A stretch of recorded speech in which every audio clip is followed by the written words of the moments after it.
ఆశీర్వదించునుగాక. చిన్న ప్రార్థన చేసుకుందాం. స్తోత్రం ప్రభువానికి.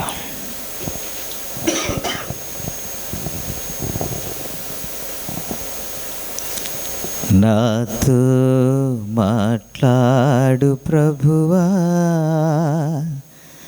నీవే మాట్లాడుమయ్యా. నాతో మాట్లాడు ప్రభువా,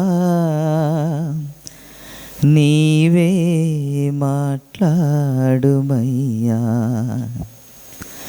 నీవు పలికితే నాకు మేలయా, నీవు పలికితే నాకు మేలయా.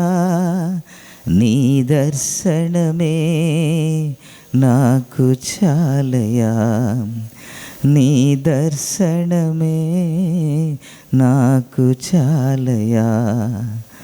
నాతో మాట్లాడు ప్రభువా, నీవే మాట్లాడుమయ్యా. నాతో మాట్లాడు ప్రభువా, నీవే మాట్లాడుమయ్యా. తండ్రి, నీకే వందనాలు ప్రభు. చదవని లేఖనాన్ని మీరు ఆశీర్వదించి నాతో మాతో అందరితో మాట్లాడమని యేసు నామములో అడుగు తండ్రి. ఆమేన్, ఆమేన్. మనం చదువుకున్న లేఖన భాగంలో గడిచిన దినాల్లో మీకు జ్ఞాపకం చేశాను. ఇదే వచనము ఎంతమందికి గుర్తుందో తెలీదు.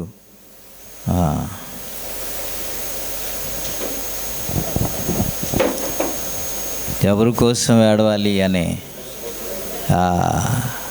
అంశంలో ఆ వీడియో పొందుపరచబడింది. ఒకవేళ చూడాలనుకుంటే, వినాలనుకుంటే అందుబాటులో ఉన్నాయి. బిడ్డలు కష్టపడుతున్నారు, ఎప్పుడుది అప్పుడు అప్లోడ్ చేస్తూ ఉన్నారు. కాబట్టి వినడానికి మరలా అవకాశం అనుకుంది కాబట్టి వినడానికి ప్రయత్నం చేయండి. ప్రభు మీకు సహాయం చేయనుగాక. మరొక మాట మీకు గుర్తు చేసిన అందులోని మనము 28వ వచనం, యేసు వారి వైపు తిరిగి అన్నమాట. యెరూషలేము కుమార్తెలారా, నా నిమిత్తము ఏడవకుడి, మీ నిమిత్తమును మీ పిల్లల నిమిత్తము ఏడువడి అన్నమాట.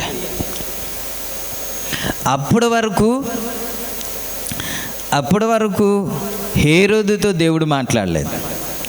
లూకా సువార్త 23వ అధ్యాయం 8వ వచనంలో హేరోదు యేసుని చూచి మిక్కిలి సంతోషించెను. ఆయన గురించి చాలా సంగతులు విన్నందున ఆయన ఏదైనా ఒక సూచక క్రియ చేయగా చూడ నిరీక్షించి బహుకాలం నుండి ఆయనను చూచినప్పుడు చాలా ప్రశ్నలు వేసినను ఆయన అతనికి ఉత్తరము ఇవ్వలేదు. చాలా ప్రశ్నలు అడిగినప్పుడు కూడా, చాలా మాటలు మాట్లాడినప్పుడు కూడా, చాలా సంభాషించినప్పుడు కూడా ఒక్క మాట కూడా మాట్లాడలేదు అన్నమాట మనం చూస్తాం. పేతురు పిలాతు గురించి కూడా మనం చూస్తాం కదా. యోహాను సువార్త 19వ అధ్యాయంలో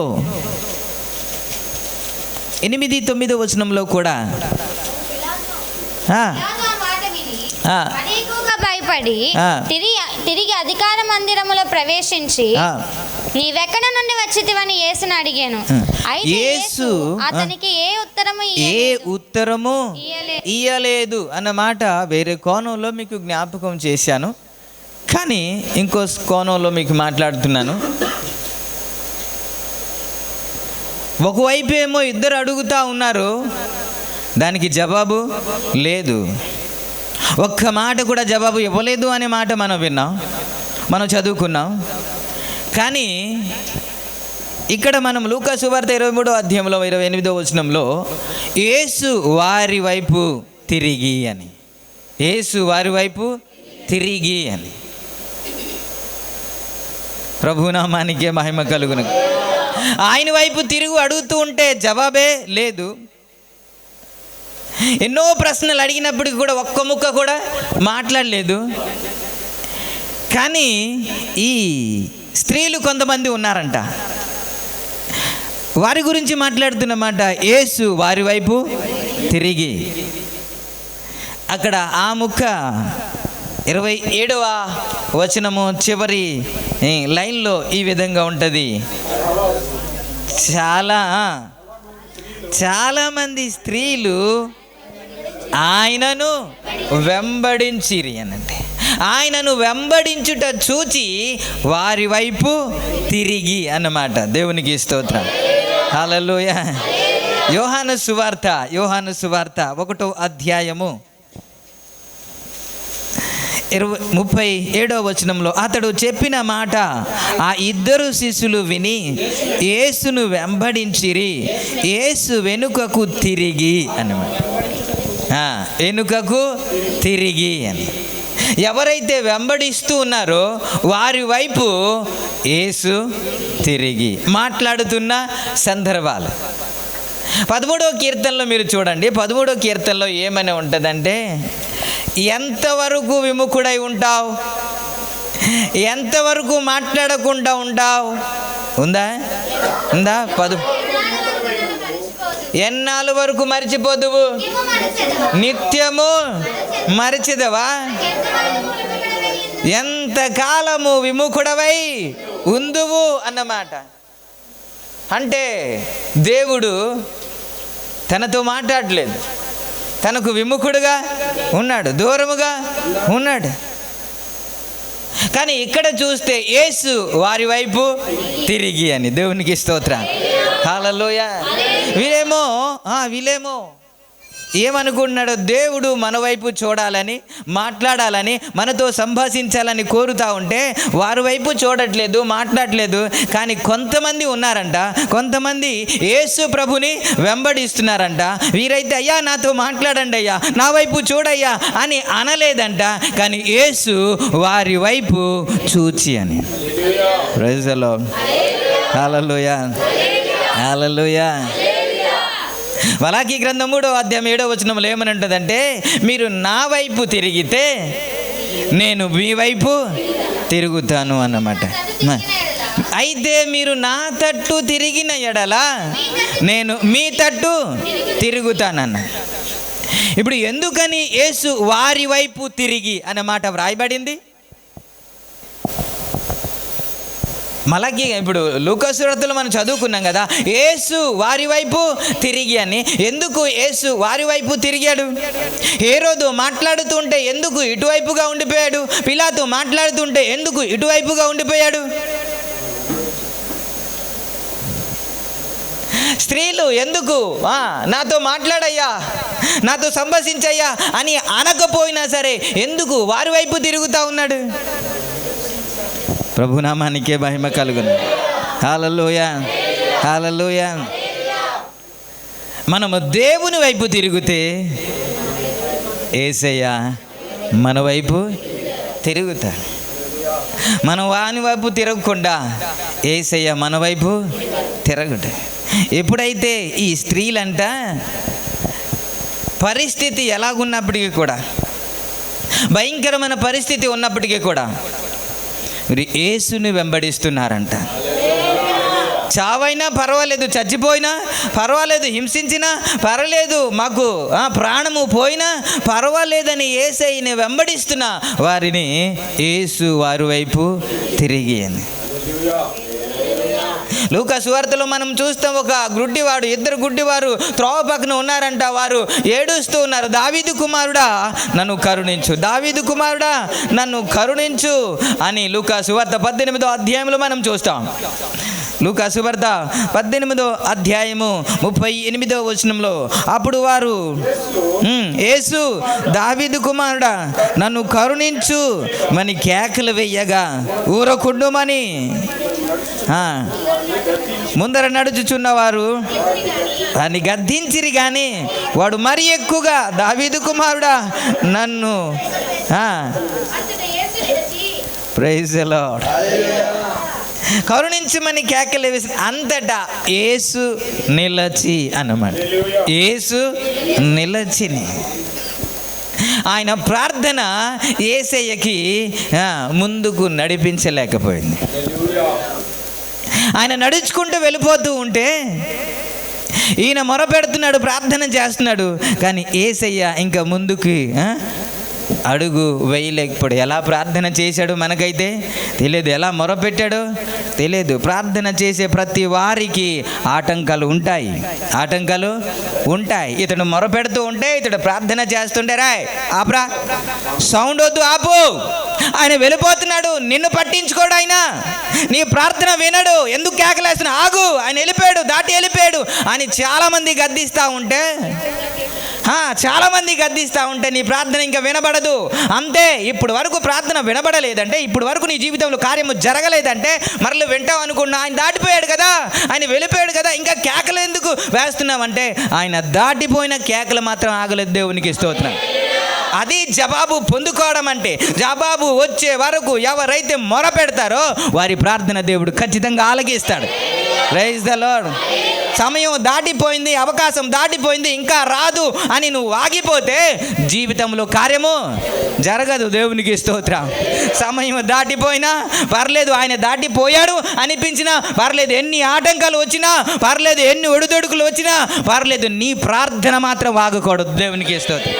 హల్లెలూయా, హల్లెలూయా.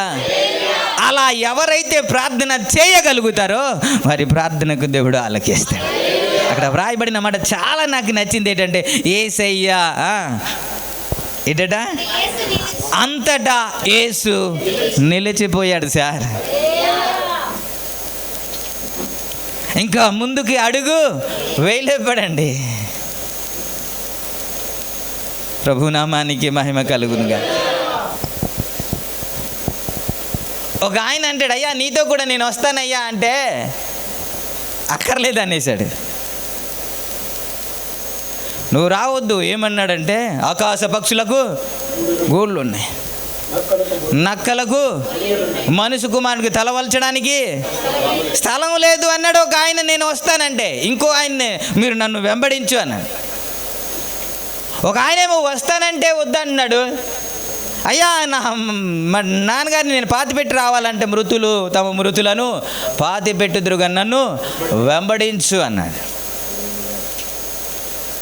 కొంతమంది పిలుస్తూ ఉంటే, కొంతమంది మాట్లాడుతూ ఉంటే వారి వైపు చూచే ప్రయత్నమే లేదు.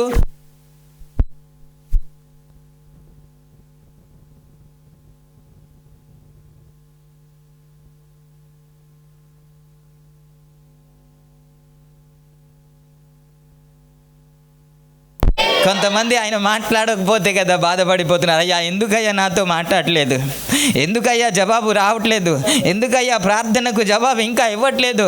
అనేక మందితో నువ్వు మాట్లాడుతున్నావు కదా, అనేక మందితో నువ్వు జవాబు ఇస్తున్నావు కదా, మరి నాకెందుకు మాట్లాడలేదు, నాకెందుకు దూరంగా ఉంటున్నావు, నాకెందుకు విముఖుడై ఉంటున్నావు అని ఏడ్చే రోజులు చాలా ఉన్నప్పటికీ కూడా దేవునికి స్తోత్రం. నువ్వు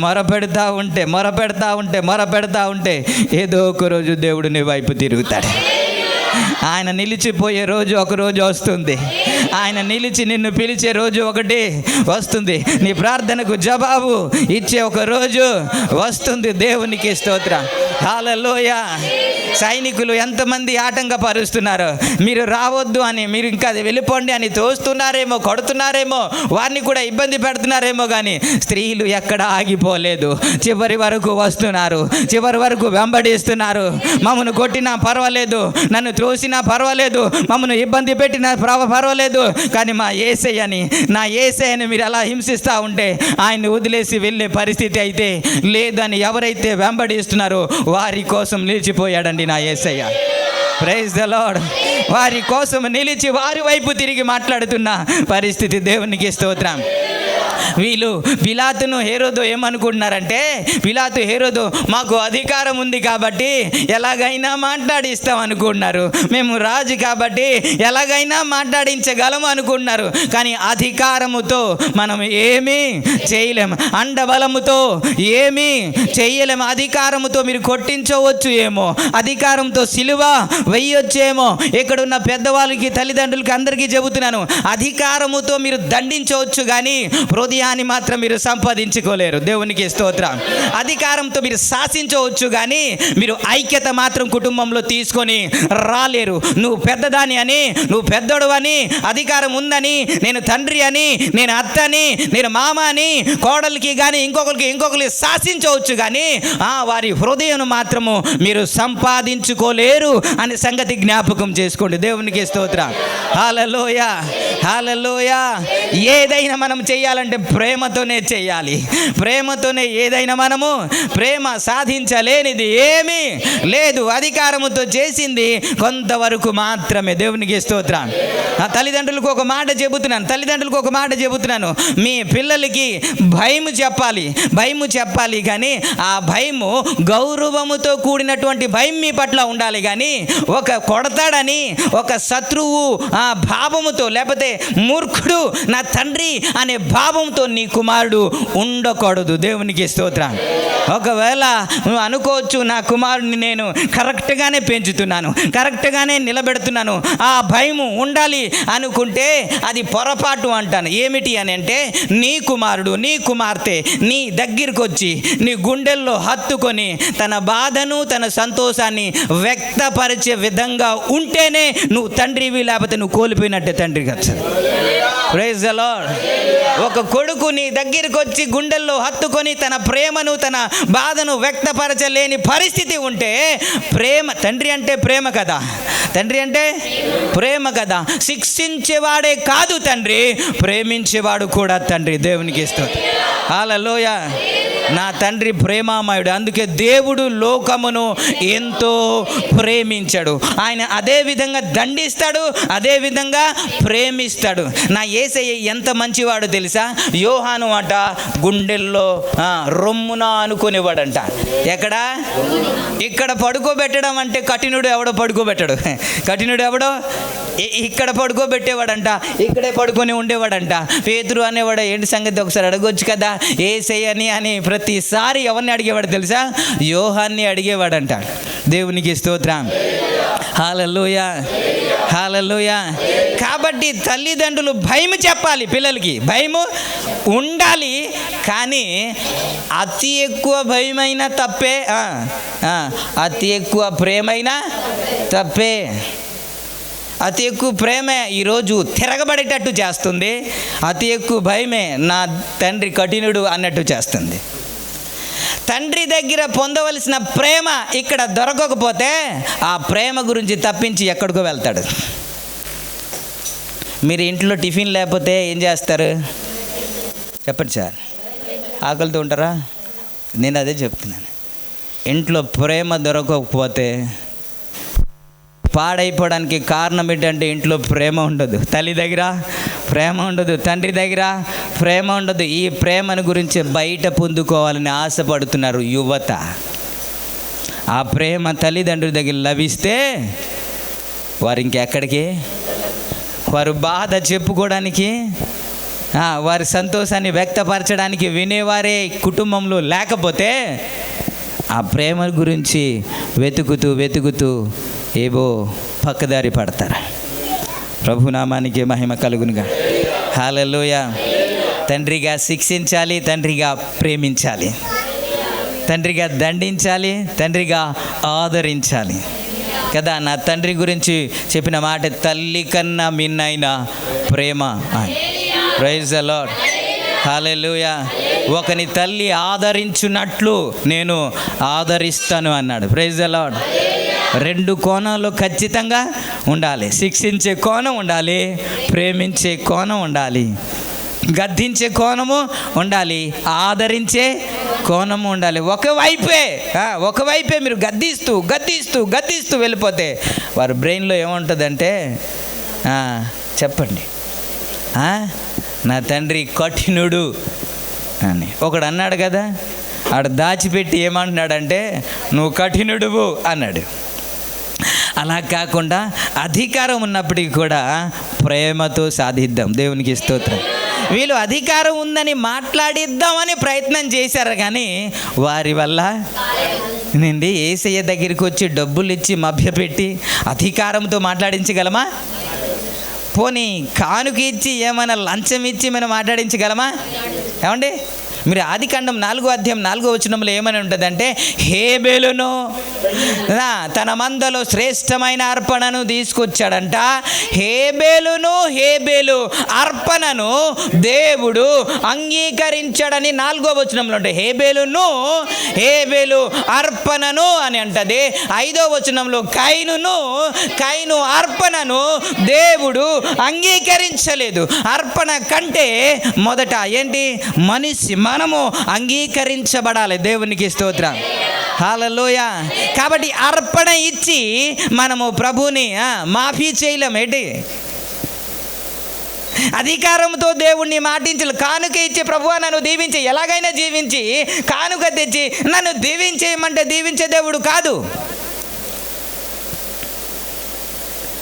అందుకే దేవుడు అందరితో వారితో ఎంత ప్రయత్నం చేసినా అధికారంతో ప్రయత్నం చేశారు, కానీ శిక్షించడానికి వారికి అధికారం ఉంది, కానీ యేసయ్య ప్రేమతో వారితో మాట్లాడే సత్తా అయితే వారికి లేదు కదా.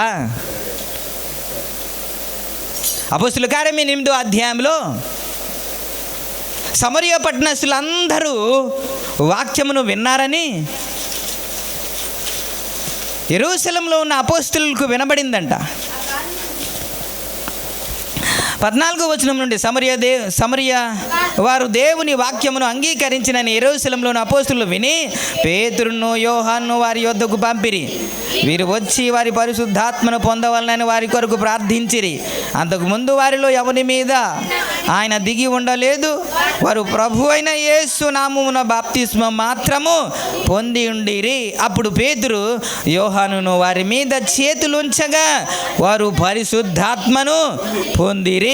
పరిశుద్ధాత్మ అపోస్తలులు చేతులుంచుట వలన పరిశుద్ధాత్మను అనుగ్రహింపబడినని సీమోను చూచి వారి ఎదుట ద్రవ్యమును పెట్టి, నేను ఎవరి మీద చేతులుంచుదునో వాడు పరిశుద్ధాత్మను పొందునట్లు ఈ అధికారము నాకియ్యుడని అడిగెను.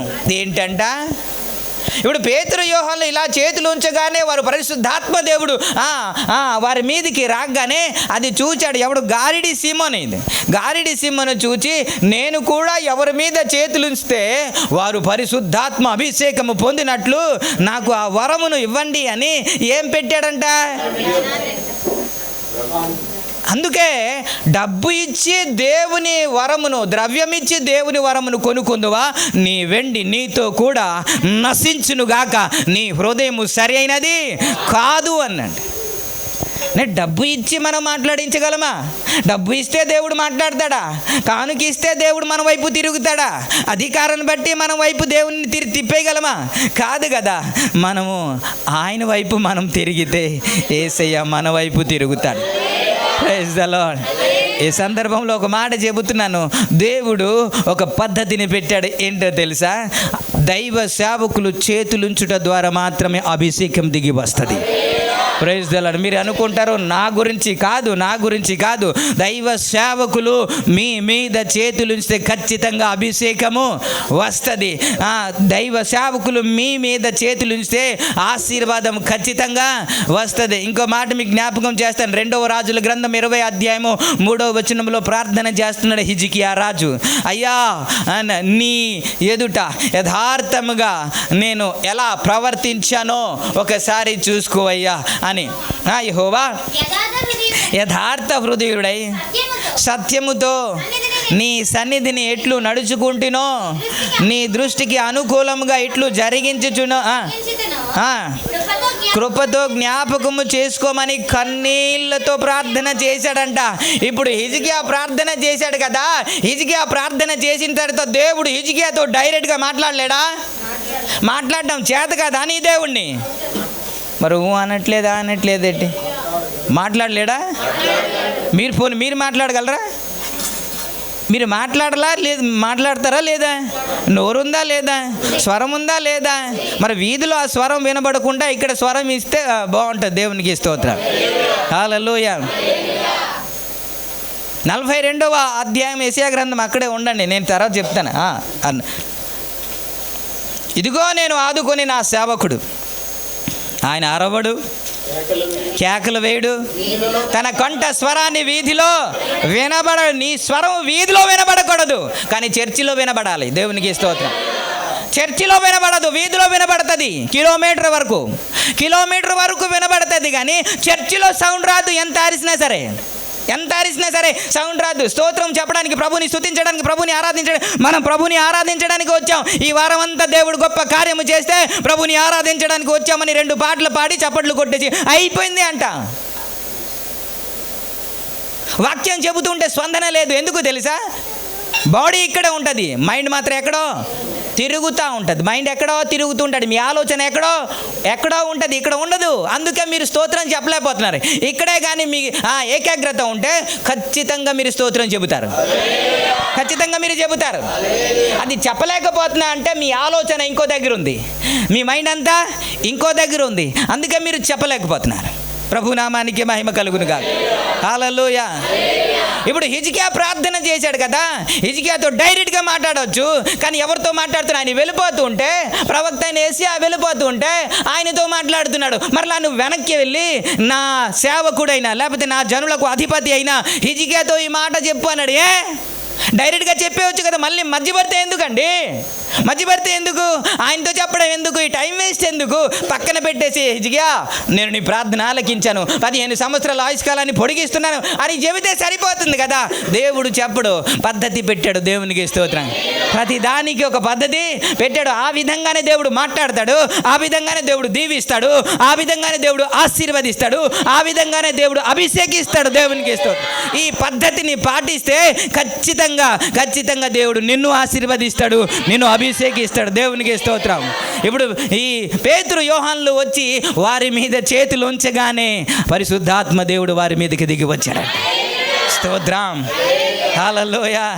ఎప్పుడైతే చూచాడో నేను కూడా ఇలాంటి అద్భుతాలు చేసేయాలి అని ద్రవ్యమును తీసుకొచ్చాడు, డబ్బు తీసుకొచ్చాడు, ముందు పెట్టేశాడంట. ఈ వరం ఇచ్చే అన్నాడంట. డబ్బు ఇచ్చి వరం కొనుక్కుంటామంటే ఏమండి? కొనలే సార్. మొదట మనం నీ హృదయం సరైనది కాదన్నాను. మొదట హృదయం సరైనది అయితే వరం ఆటోమేటిక్గా వస్తుంది. దేవునికి స్తోత్రం. వారు ప్రార్థన చేస్తే కదండి, మీరు ప్రార్థన చేసిన దేవుడు కార్యం చేస్తాడు. విశ్వసించిన వారిలో ఈ అద్భుత కార్యం సూచక క్రియలు జరుగును, వారు దెయ్యములు వెళ్ళగొట్టుతారు అని, వారు అనేక అద్భుత కార్యములు చేస్తారని దేవుడే చెప్పాడు. అది ఎందుకు మనము చేయలేకపోతున్నాం అంటే హృదయము సరైనది కాదు. ఏదైనా చేసేయచ్చు, కానికి ఇస్తే సరిపోతుంది. ఏదైనా చేసేయచ్చు, దశంభాగం ఇస్తే సరిపోతుందండి. నో, దేవుడు నిన్ను అంగీకరించాలి. మొదట నన్ను అంగీకరించాలి, మొదట మనందరినీ అంగీకరించాలి, అప్పుడే ఆశీర్వాదం వస్తుంది. ఇప్పుడు ఈయన కూడా అర్పణ తీసుకొచ్చాడు. ఏమైంది? ఆ అర్పణ దేవుడు అంగీకరించలేదు. ఒకటి అర్పణ ఏమో అంగీకరించబడింది, ఒకటి అర్పణ ఏమో అంగీకరించబడలేదు. ప్రభునామానికే మహిమ కలుగునుగా. హల్లెలూయా. కాబట్టి యేసు వారి వైపు తిరిగి, మనము దేవుని వైపు తిరిగితే యేసు మన వైపు తిరుగుతాడండి. హల్లెలూయా. హల్లెలూయా. ఈరోజు నుంచి ప్రభు వైపు తిరుగుదాం. ఒకవేళ దూరంగా వెళ్ళిపోయి ఉంటే, ప్రభు సన్నిధి నుంచి దూరంగా వెళ్ళిపోయి ఉంటే, ఈరోజు ఒక తీర్మానంలోనికి రాగలిగితే, ప్రభువా నీ దగ్గరికి నేను వచ్చేస్తాను, నీ దగ్గరికి నేను వచ్చేసి. లూకాసు వార్త 15వ అధ్యాయంలో 13వ వచనంలో ఒక మాట ఉంటుంది. ఒక కుమారుడు ఒక కుమారుడు ఉన్నాడు, 2 కుమారులు ఉన్నంటే యజమానుడికి. ఆ చిన్న కుమారుడు అడుగుతా ఉన్నాడు, ఏమిటి అని అంటే, నాకు రావాల్సిన నాకు వాటా ఇచ్చేయి అన్నాడంట. అది పట్టుకున్నాడంట. 13వ వచనంలో ఆయన దూరదేశముని వెళ్ళిపోయాడంట. దూరదేశముని వెళ్ళిపోయాడు. ఉందంట, చదువుతారా? కొన్ని దినములైన తర్వాత ఆ చిన్న కుమారుడు సమస్తమును కూర్చుకొని దూరదేశము. ఇది ఎవరిని సూచిస్తుంది? సంఘాన్ని సూచిస్తుంది కదా. ఆ యజమానుడు ఎవరు? ఆ యేసుక్రీస్తు ప్రభువారు కదా. తండ్రి అయిన దేవుడు కదా. తండ్రి అయిన దేవునికి కలిగిన సమస్తము, మన తండ్రి అయిన దేవునికి కుమారులం కదా, కుమార్తెలం కదా. దేవునికి స్తోత్రం. ఆయన బిడలము కదా. హల్లెలూయా. ఆయన బిడలగుటకు మనకు అనుగ్రహం దేవుడు అనుగ్రహించాడు కదా. ప్రభునామానికే మహిమ కలుగునుగా. హల్లెలూయా. ఇప్పుడు ఏం చేశాడంట? నాకు రావాల్సిందంతా ఇచ్చే అన్నాడంట. ఇప్పుడు తండ్రి నుంచి దూరంగా వెళ్ళిపోతున్నాడు. తండ్రి దగ్గర ఉండడానికి ఇష్టము లేదు. ఎందుకు వెళ్ళిపోతున్నాడు తెలుసా? తండ్రి దగ్గర కట్టుబాటు ఉంది. సంఘంలో ఒక కట్టుదిట్టమైన పద్ధతి ఉంది. నువ్వు ఇలాగ ఉండాలని, ఇలాగ జీవించాలని, అలా చేయకూడదు, ఇలా చేయకూడదు అని ఒక కట్టుదిట్టం ఉంది. కాబట్టి అది ఇష్టం లేదు, అలా జీవించడము ఇష్టం లేదు. నేను బాప్తిస్మం తీసుకోవడానికి వెళ్ళినప్పుడు నాకు బాప్తిస్మం ఇచ్చింది అమ్మయ్యపాల్ గారు. బాప్తిస్మం ఇవ్వక ముందే కొన్ని మాటలు చెప్తారు. మనం ఇలా ఉండాలి, అలా ఉండాలి, అలా జీవించాలని చెబుతారు. అలా చెప్పినప్పుడు ఒక ఆయన నాతో పాటు వచ్చారు. అతను పెద్ద ఆయన.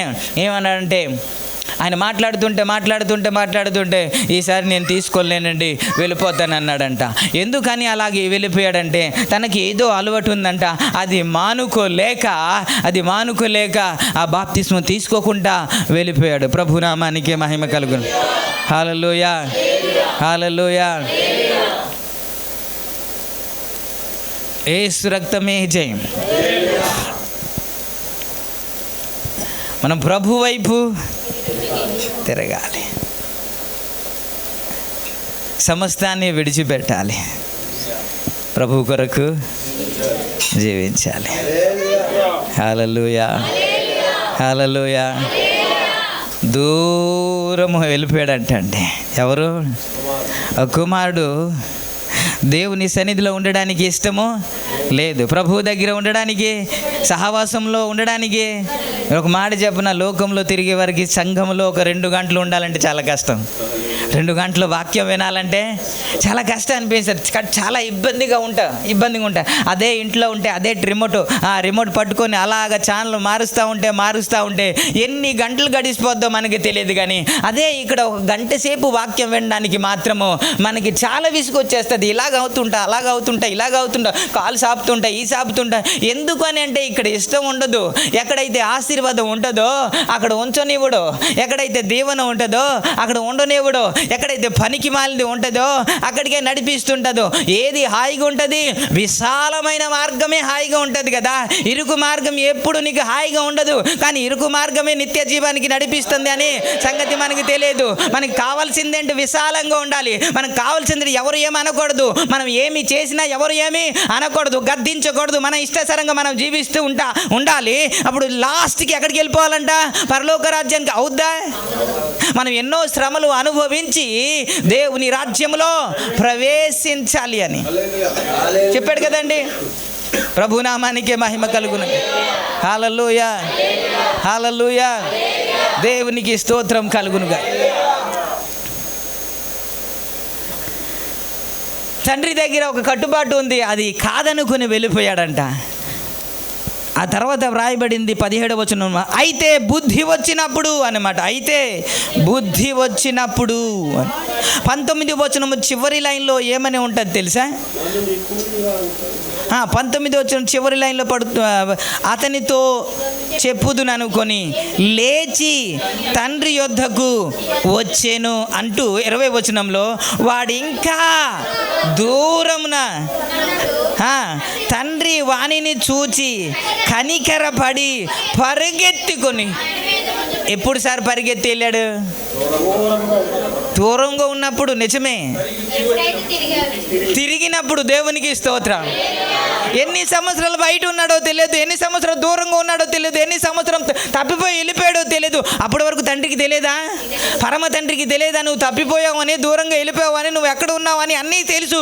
కానీ యేసయ్య ఆయన వైపు తిరగలేదు, ఆయన దగ్గరికి వెళ్ళలేదు. ఎప్పుడైతే బుద్ధి వచ్చిందో, ఎప్పుడైతే ఈ తండ్రి దగ్గరికి రావాలి అని ఇటువైపు తిరిగాడో, ఇప్పుడు తండ్రి దూరంలో ఉన్నప్పుడే పరిగెత్తుకుంటూ వచ్చాడంట. దేవునికి ఇస్తే హల్లెలూయా. అందుకే చెప్తున్నాం, మనం ఆయన వైపు తిరిగితే యేసయ్య మన వైపు తిరుగుదా. ఆయన నువ్వు వెంబడిస్తున్న స్త్రీలతో మాట్లాడుతున్నాను. కొంతమంది నాతో మాట్లాడయ్యా అంటే మాట్లాడలేదు, వీళ్ళు ఏమి మాట్లాడమని చెప్పట్లేదు, కానీ ఒకటి చేస్తున్నారు, ఆయన వెంబడించుతున్నారు. దేవునికి స్తోత్రం. ఆయనను విడవకుండా శ్రమల్లో కూడా దేవునికి స్తోత్రం.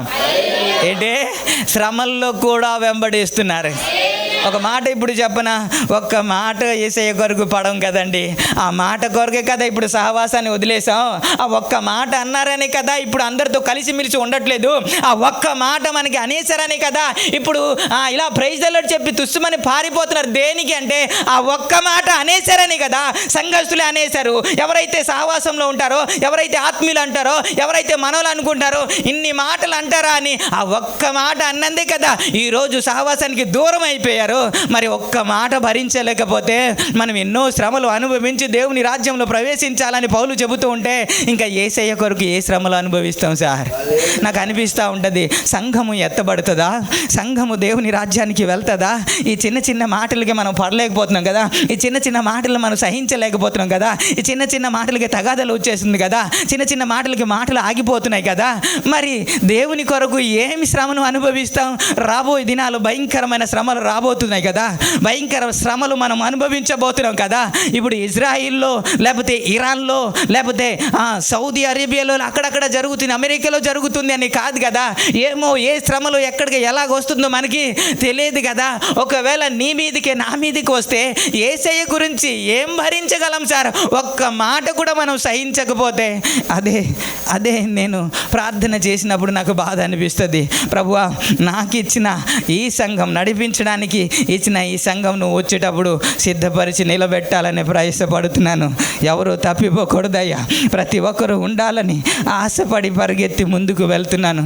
కానీ చాలామంది ఇలా చిన్న చిన్న మాటలకే పడిపోతూ ఉంటే ఇంటికెళ్ళి ఏ సంతోషంగా పరిచర్య చేయగలను?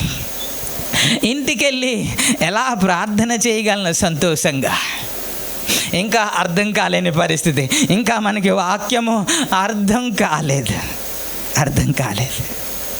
ఎందుకని వారి వైపు యేసయ్య తిరిగాడు తెలుసా? కష్టంలో కూడా ఆయన్ని విడవలేదండి. నిన్ను కూడా చంపేస్తామన్నా సరే ఎవరో భయపడలేదండి. దెబ్బలు తగులుతున్నా సరే ఆయన్ని విడిచిపెట్టి వెళ్ళలేదండి. అందుకే యేసయ్య వారి వైపు తిరిగాడంట. వారి వైపు తిరిగి వారితో మాట్లాడుతున్నమాట. దేవునికి స్తోత్రం.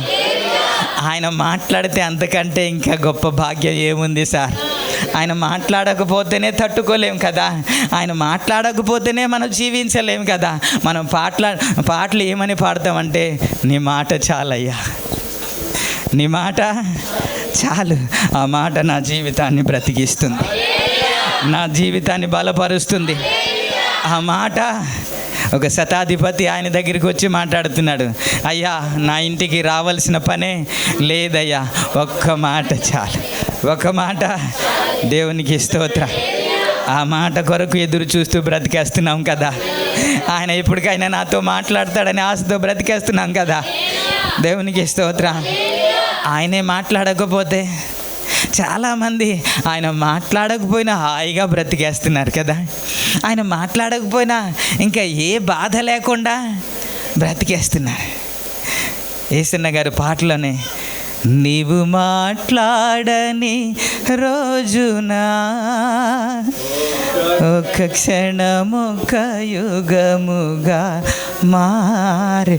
అది అనుభవం గుండా వెళ్ళిన వాళ్ళకే తెలుస్తుంది. ఆయన మాట్లాడకపోతే ఆ బాధ ఏంటో, ఆయన మాట్లాడకపోతే ఆ వేదన ఏంటో. ప్రభునామానికే మహిమ కలుగును. హల్లెలూయా. మనం అనేక శ్రమలు అనుభవించి ప్రైజ్ ది లార్డ్ మన వైపు తిరగాలి, యేసు వైపు తిరగాలి, యేసయ్యతో ఉండాలి అని అంటే ఒక ఆయన అంట, యోనా 1వ అధ్యాయము 2వ మాటలో అనుకుంటాను, యోనా దేవుని సన్నిధి నుంచి పారిపోతున్నాడు అనే మాట ఉంటుంది. ఎక్కడి నుంచి పారిపోతున్నాడంట? దేవుని సన్నిధి నుంచి నిన్నవి పట్టణం నుంచి అని వ్రాయబడలేదు, కానీ దేవుని సన్నిధి నుండి అని ఉంటుంది. మీరు చదువుతారా 2వ మాటలో? అయితే యెహోవా సన్నిధి నుండి తర్షీసు పట్టణానికి పోవుటకు యోనా యొప్పేకు పోయి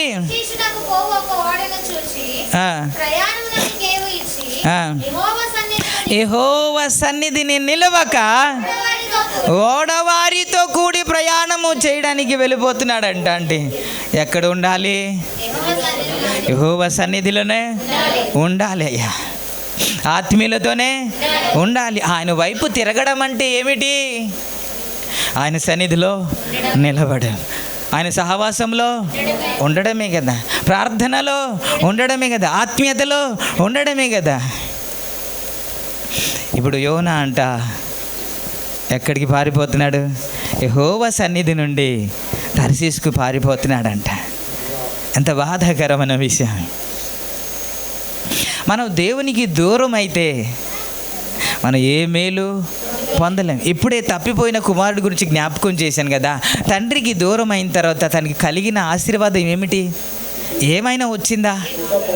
ఏమీ రాలేదు సార్, ఏమీ రాలేదు. ఉన్నదంతా పోగొట్టుకున్నాడు, కలిగినదంతా పోగొట్టుకున్నాడు. నేను అదే చెబుతున్నాను, మీరు తెచ్చింది దేవుడు కానీ ఆశీర్వదించకపోతే అది ఎలాగొస్తుందో అలాగే వెళ్ళిపోతుంది. అలాగే హగ్గై గ్రంథంలో అదే, మీరు కష్టపడి తీసుకొచ్చిందంతా ఏంటంటే చినిగిపోయిన సంచిలో వేసినట్లు ఉంటుంది.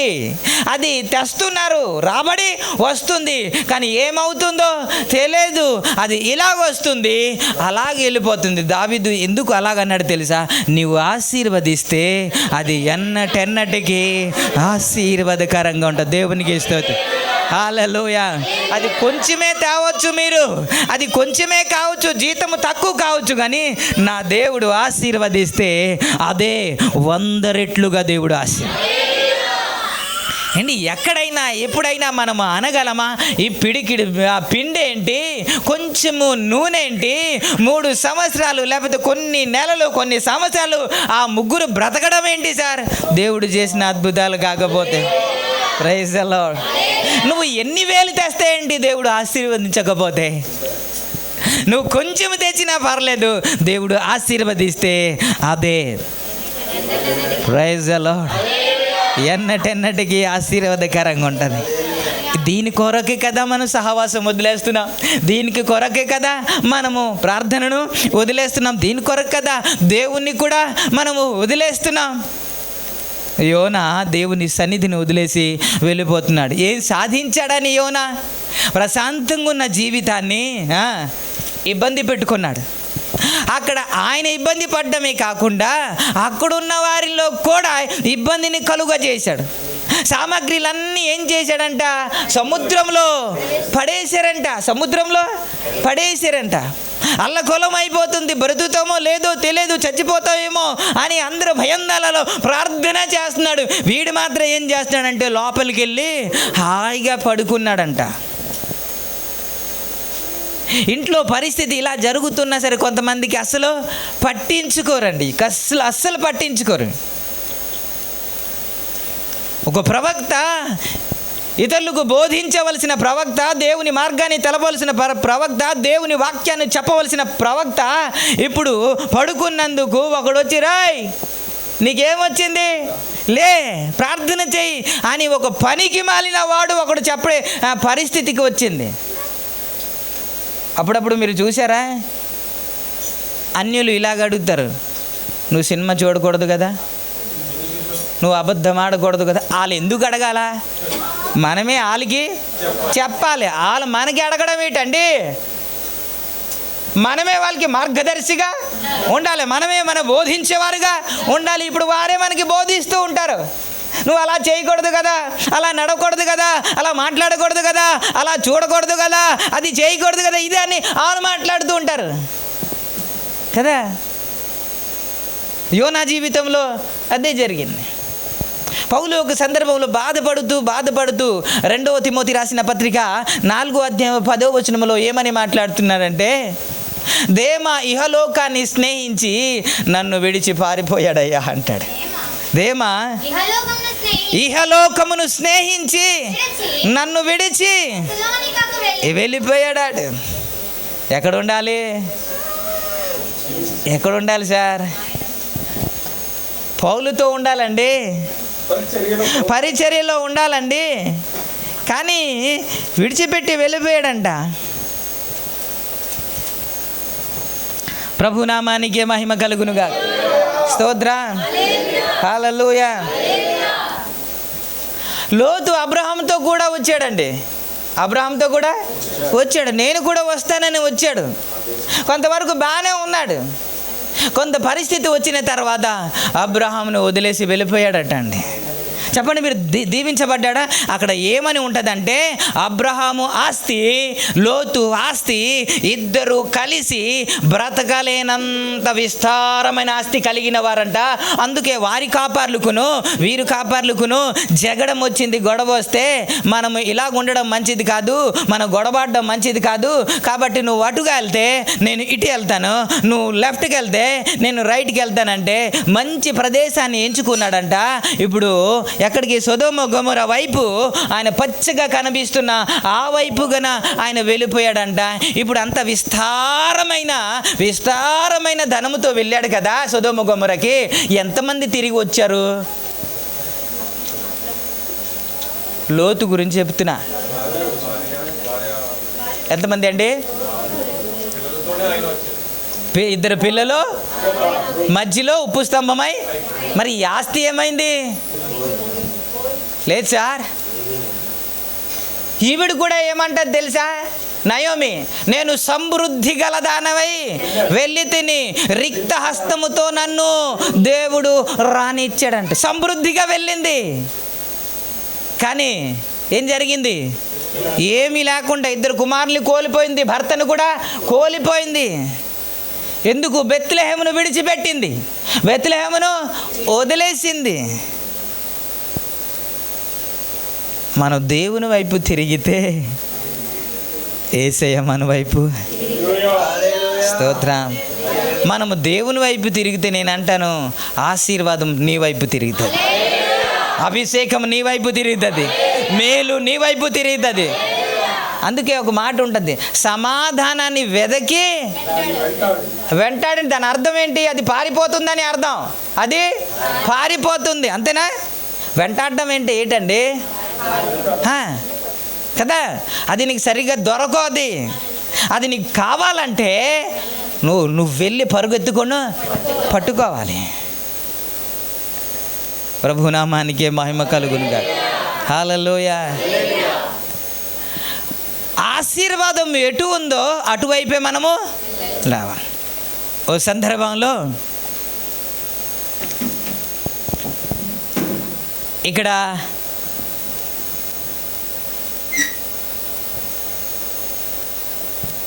ధనం ఉందంట. దేవునికి స్తోత్రం. ఏముంది? ధనం ఉంది. ఇటువైపుగా యేసు ప్రభు ఉన్నారు. ఇక్కడ ఆరోగ్యం ఉంది. ఇక్కడేముంది? ఇక్కడేముంది? అక్కడ నిలబెట్టారు. మీరు వీడియోస్ చూడండి. ఒకవైపు బైబిల్, ఒకవైపు డబ్బులు, ఏం కావాలా అని వీడియోస్ చేస్తూ ఉంటారు, చూసారా? అలాగే ఇటేమో మస్తు డబ్బు ఉన్నాయి, కట్లే, ఇటు 500. ఇక్కడేమో ఆరోగ్యం ఉంది, ఇక్కడేమో అక్కడ ముగ్గురిని నిల్చోబెట్టారు. ఏం కావాలి అని అంటే మీరు ఏం కోరుకుంటారు? ఇక్కడేదో వాక్యం చెబుతున్నారు, వాక్యానుసారంగా చెప్పేస్తా అని కాదు. ఏం కోరుకుంటారు? డబ్బు ఉంటే కొండ మీద రాదా? వస్తుందా? రాదండి. డబ్బు ఖచ్చితంగా అవసరం అండి. మాకు అవసరం లేదన్నట్టు చూస్తున్నారేంటి? ఎన్ని కోట్లైనా మనకు అవసరం కదండి. ఎవడు వద్దంటాడు? ఆ దాచుకోవడానికి ప్లేస్ లేకపోయినా సరే ఆడెవడో వచ్చేస్తాడు. ఎవడండి? ఇన్కమ్ ట్యాక్స్లో వచ్చేస్తాడని తెలిసినప్పటికి కూడా ఆ బీరువా ఇరగొట్టి మరి ఎక్కడ దాయాలో అక్కడ దాచేస్తాం కదా. ఆడన్నాడు డబ్బు ఉంటే ఏదైనా చేయవచ్చురా బాబు అని డబ్బు పట్టుకొని వెళ్ళిపోయాడంట. ఒకడరా నీకేం కావాలి అని అంటే, డబ్బు ఉందనుకో, ఆరోగ్యం లేకపోతే ఏమి? ఆరోగ్యమే మహాభాగ్యము అన్నాడంట. అని కదా, డబ్బు ఉన్నా సరే కరోనా టైంలో చాలామంది చనిపోయారు. డబ్బులు లేదా? ఉన్నాయి, కోట్లు ఉన్నాయి, అయినా చనిపోయారు. కాబట్టి ఆరోగ్యం మీరు అలా కూరుకుంటారా? ఒకడు రే నీకేం కావాలో చూడరా అని అంటే, నాకు యేసయ్య కావాలన్నాడు.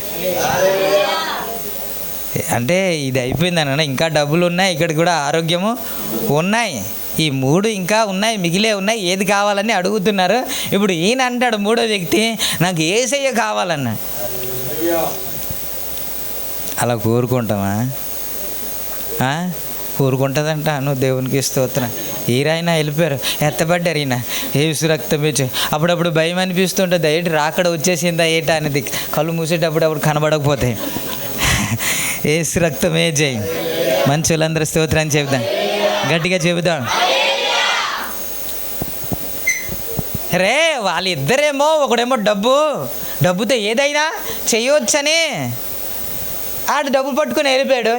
డబ్బు ఉన్నా సరే ఆరోగ్యం లేకపోతే సుఖమేందనిసి ఈడు అది ఆరోగ్యం తీసుకున్నాడు.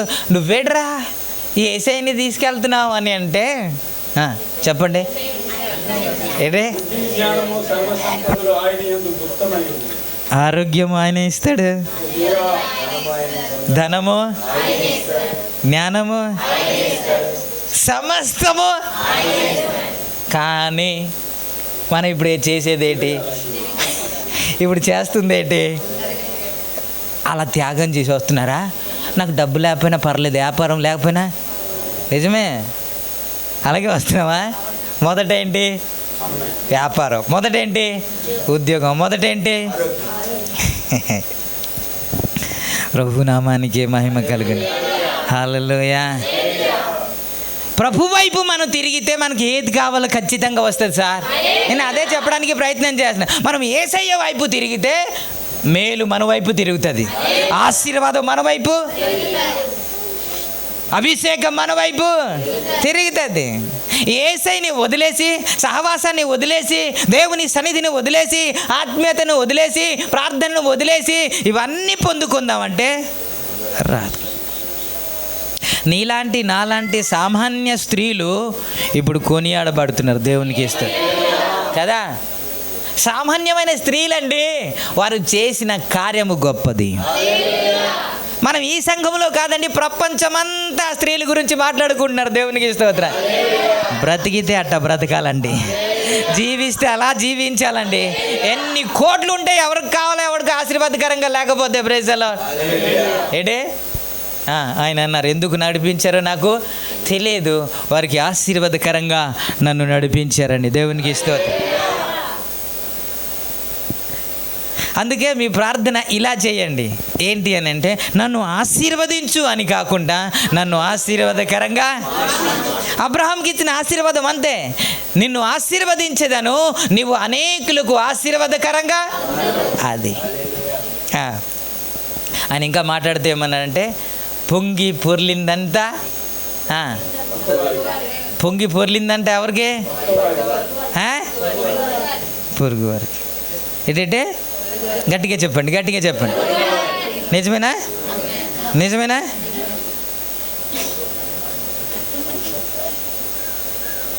నిజమే. బోయాజు ఏమన్నాడంటే, మీరు కోస్తున్నారు కదా, పడిపోతాయి కదా, అది తీయొద్దురోయ్, అది మాత్రం తీయొద్దు. పేదవారు ఉంటారు, ఏరుకున్నవారు ఉంటారు, కొంచెం వదిలేయండి ఇంకా అన్నాడు. కింద పడిందంతా ఎవరిది? ఎవరిది సార్? అంటే నువ్వు పొరుగు వారిని ఏం చేయాలంటే, నీకు ఆశీర్వదించకొలది నిన్న ఏం మాట్లాడాను మీకు? నిన్న ఇది చెప్పి నేను ముగిసి నిన్న ఏం మాట్లాడానే? నిన్న నిన్న నిన్న నిన్న ప్రేయర్ జరగలేదండి? జరిగిందా? నాకే డౌట్ అనిపిస్తుంది. కాకులు రెడీగా ఉన్నాయేమో కదా. ఓకే, మన శాపమును యేసయ్య మన కొరకు శాపముగా అనే టైటిల్లో ఆ వీడియో ఉంటుంది, చూడండి. ముళ్ళు శాపానికి సాదృశ్యమైనదని, మన శాపమును తన మీద వేసుకున్నాడని, ఆ శాపము ఇప్పుడు కూడా మన మీదకి వస్తుంది అని, కొన్ని దేని గురించి ఎలా చేస్తే ఏం చేస్తే శాపం మన మీదకి వస్తుంది, ఆశీర్వాదం మన మీదకి వస్తుంది అని కొన్ని చెప్పాను. టైం అయితే ఆపేశాను. ఇప్పుడు ఇంకో మాట కూడా చెబుతున్నాను. ఇప్పుడు ఆహారం పంచుతున్నారు కదండి, పంచుతున్నారండి? పంచుతున్నారా? కుటుంబానికి ఎన్ని? 5 ప్యాకెట్లు, 250. 50 రూపాయలు అయితే 250. పోనీ 100 రూపాయలు అయితే 500. ఓకే, అప్పుడప్పుడు కొంతమంది రావట్లేదు కదా, ఇది మహా ఘోరం అనిపిస్తుందా? పోనీ ఘోరమా? రాకపోతే ఘోరం అండి? చెప్పండి, తప్ప? ఘోరమా? శిక్షిస్తాడా? ఈ మాట చెప్పి అనట్లేదా?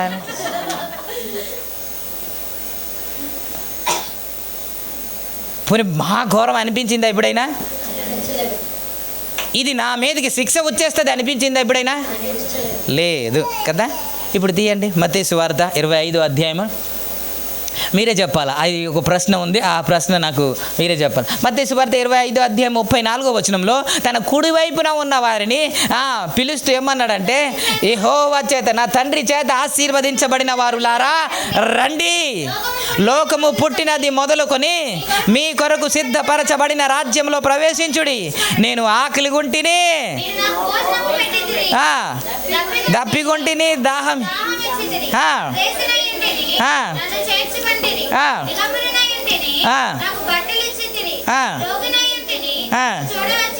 ఓకే కదా, ఇవన్నీ కరెక్టే కదా. ఓకే, 41లో ఏమైనా ఉంది? తన ఎడమవైపు వారిని చూచి శపించబడిన వారులారా. ఏంటంటే కుడివైపు ఎవరు? ఎడమ వైపు ఎవరు? ఏ తప్పిదం చేశారు? శాపం ఏమొస్తుందని చెప్పాను? ఎంతవరకు పట్టుకుంటుందని చెప్పాను? ఎంతవరకు తరుముతుందని చెప్పాను కదా. మరి వీళ్ళు ఇప్పుడు 41లో శపించబడిన వారులారా అంటే ఏ తప్పిదం చేశారు చెప్పండి మీరు? ఏ తప్పు చేశారు? అక్కడ ఉన్నది ఏమిటి అని అంటే, నీది పొంగింది కానీ, పొర్లుతుంది కానీ, కేఎఫ్సి తినడానికి నీకు ఉన్నాయి కదా, కాస్ట్లీది తినడానికి నీకు ఉన్నాయి, పిజ్జాలు, బర్గర్లు 5 గంటలేని తినడానికి ఉన్నాయి. ఒక్క పూట కూర కడుపు మార్చుకొని ఎవరైనా ఇస్తారేమో. మేము వెళ్తూ ఉంటే అయ్యా అయ్యా అయ్యా అయ్యా అయ్యా అని పరిగెత్తుకొని వస్తూ ఉంటే వారు చెబుతున్నామంట, అయ్యా నెల రోజుల వరకు ఉద్యోగం లేదయ్యా, అందుకు రోడ్డు మీద పడిపోయాము, అందుకే ఒక యవనస్తుడు వచ్చి అడగాల వద్దా, మంచిగా ఉన్నాడు, అడగాల వద్దా అంటే ఫీల్ అయిపోతున్నాడు. ఆ పరిస్థితి అలా డిమాండ్ చేస్తుంది, అలాగొచ్చి అడిగేశాడు. ఇంకా అలాగా ఇబ్బందికరమైన పరిస్థితులు చాలామంది ఉన్నారు కదా. మరి పొంగి పొర్లుతూ ఉంటే పొరుగువారిదే అన్నారు కదా ఇందాక. ఎవరిదే? ఎప్పుడు ఇచ్చారు? ఆ పొర్లింది ఎప్పుడు ఇచ్చారని మీరు ఆగిపోతున్నారు కదా. టైం లేదని, అవకాశము లేదని ఆ పొంగు కూడా ఆగిపోద్ది. యేసు రక్తమే చేయి సారైపోతాడు. ఇప్పుడు కేదోను వాగు దగ్గరికి వెళ్ళి, నువ్వు ఏ వాగు? ఒకసారి తీయండి 17వ అధ్యాయము, రాజుల గ్రంథం 17వ అధ్యాయము, మొదటి రాజుల 17వ అధ్యాయము 2వ వచనం నుండి.